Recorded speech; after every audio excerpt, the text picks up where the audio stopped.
Pakita ko po sa inyo. Ayan o, ito yung exhaust makapal at saka manipis.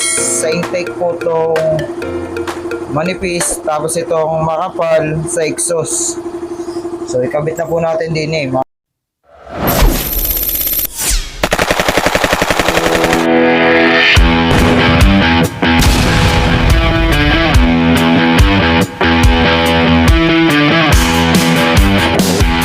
Sa inyo mga idol kung paano magkabit ng valve shim kung saan yung manipis at makapal.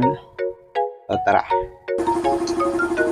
So ito na po mga idol yung valve shim, yan, at saka yung shim cap.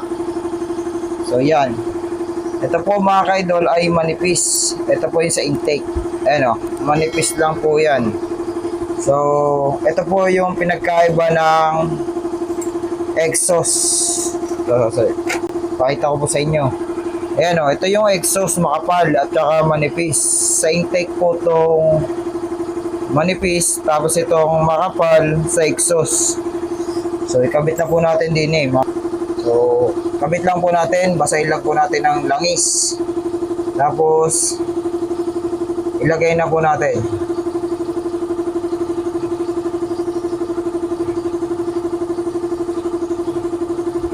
So ingat lang po kayo dito mga kaidol na pagkakabit nyo dito para hindi po malaglag yung valve shim. Yan. Kaya ingat lang po pagkakabit nito. Maliit lang po kasi mga kaidol. Yan. Unahin lang natin yung intake. Tapos ito yung shim cap. Basahin lang din natin ng langis. Yan. Para po madali siyang ipasok.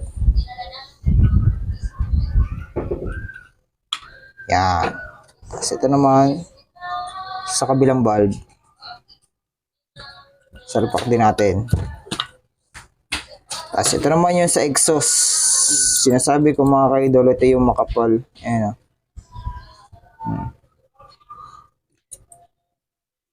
Yan. Lagyan natin ng oil. Tapos ito, basahin din natin ito ng langis. Okay, salpak natin. Yan. Salpak na natin. Tapos ito naman yung sa kabila. Makapal po yan mga kaidol. Ano?